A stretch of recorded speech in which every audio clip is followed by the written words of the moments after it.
By 4, darkness was falling and rain continued over mirrored fields. Months saturated where corn once stood proud.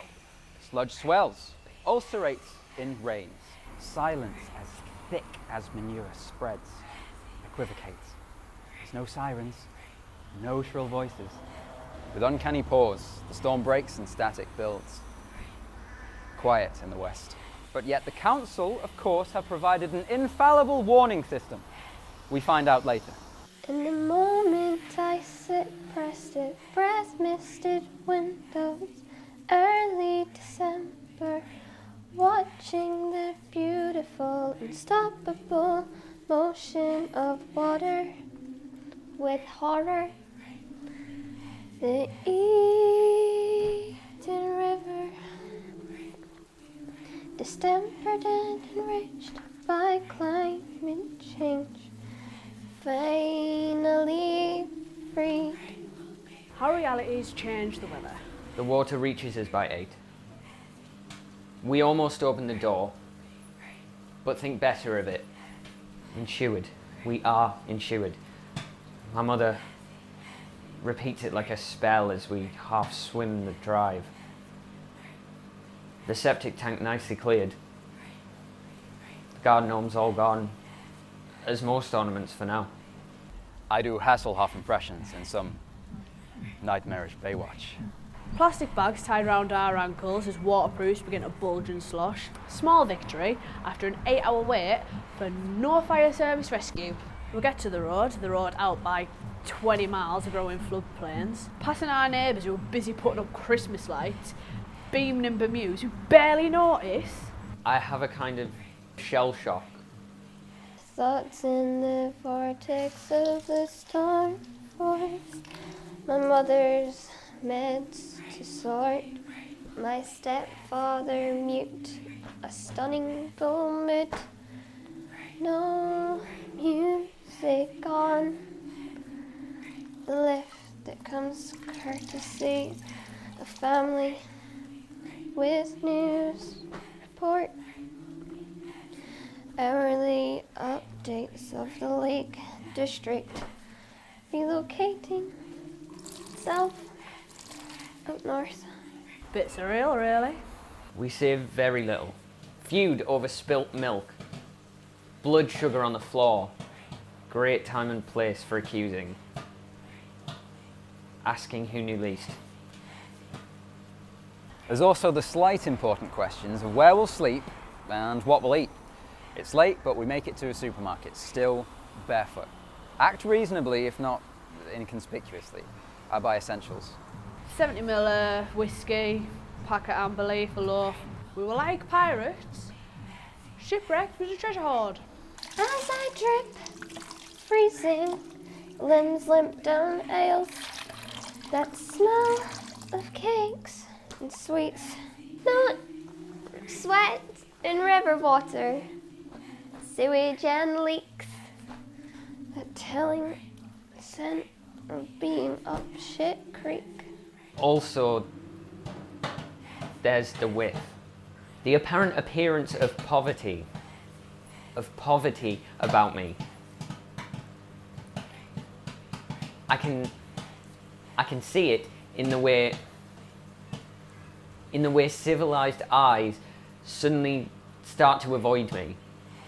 Yet I pass a skeletal man on the street, wrapped in very thin sheets. The Times! Lifestyle section! And he tries to smile, lips frosted,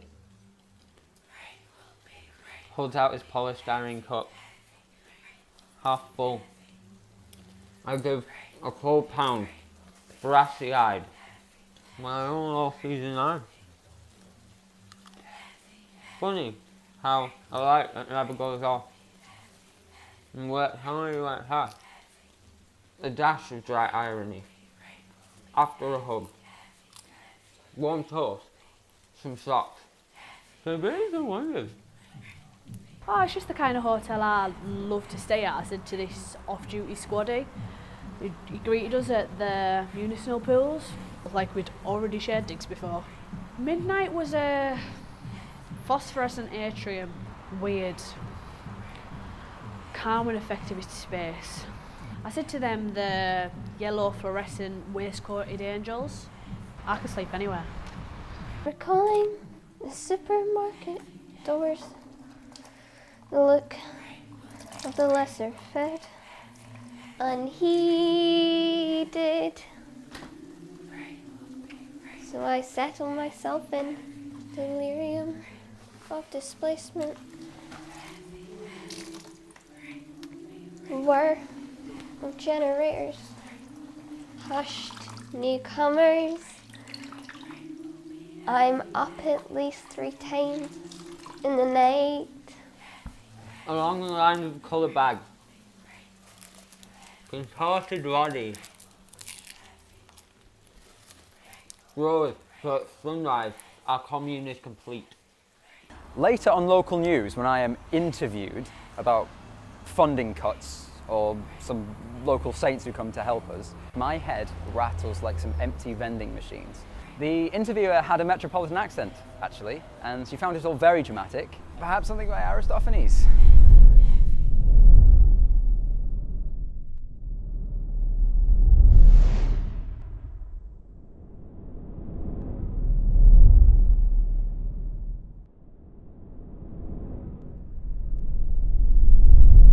By 4, darkness was falling and rain continued over mirrored fields. Months saturated where corn once stood proud. Sludge swells, ulcerates in rains.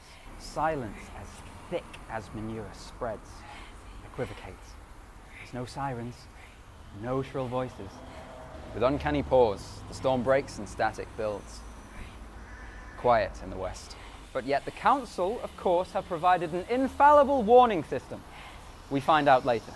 In the moment I sit pressed at breath-misted windows, early December, watching the beautiful, unstoppable motion of water with horror.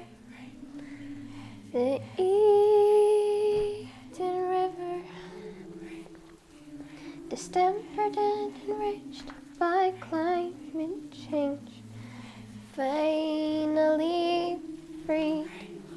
How realities change the weather. The water reaches us by 8. We almost open the door, but think better of it. Insured. We are insured. My mother repeats it like a spell as we half swim the drive. The septic tank nicely cleared. The garden gnome's all gone, as most ornaments for now. I do Hasselhoff impressions in some nightmarish Baywatch. Plastic bags tied around our ankles as waterproofs begin to bulge and slosh. Small victory after an 8-hour wait for no fire service rescue. We'll get to the road out by 20 miles of growing floodplains, passing our neighbours who are busy putting up Christmas lights, beaming and bemused, who barely notice. I have a kind of shell shock. Thoughts in the vortex of the storm force. My mother's meds to sort. My stepfather mute. A stunning vomit. No music on. The lift that comes courtesy of family with news report. Hourly updates of the Lake District relocating south, up north. Bit surreal, really. We save very little. Feud over spilt milk. Blood sugar on the floor. Great time and place for accusing. Asking who knew least. There's also the slight important questions of where we'll sleep and what we'll eat. It's late, but we make it to a supermarket, still barefoot. Act reasonably, if not inconspicuously. I buy essentials. 70ml whiskey, packet of amber leaf, a loaf. We were like pirates. Shipwrecked was a treasure hoard. As I drip, freezing, limbs limp down aisles.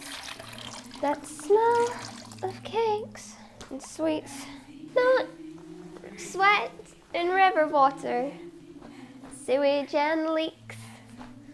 a telling scent of being up shit creek. Also, there's the width.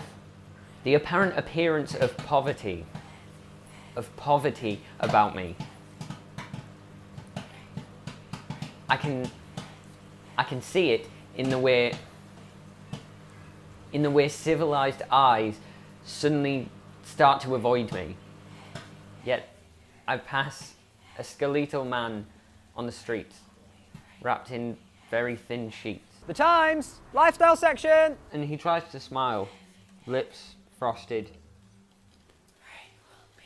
holds out his polystyrene cup, half full. I give a cold pound, brassy-eyed, my own all-season eye.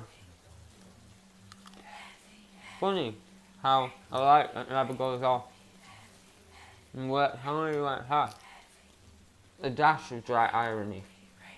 After a hug, warm toast, some socks. The babies are wonders. Oh, it's just the kind of hotel I love to stay at, I said to this off-duty squaddy.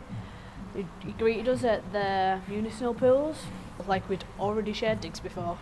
Midnight was a phosphorescent atrium, weird, calm and effective space.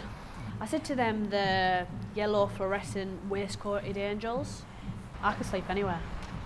Recalling the supermarket doors, the look of the lesser fed, unheeded. So I settle myself in delirium of displacement.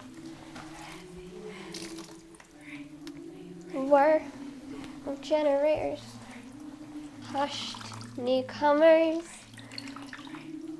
I'm up at least 3 times in the night. Along the line of the colour bag, contorted body, grows so at sunrise our commune is complete. Later on local news, when I am interviewed about funding cuts or some local saints who come to help us, my head rattles like some empty vending machines. The interviewer had a metropolitan accent, actually, and she found it all very dramatic. Perhaps something by Aristophanes.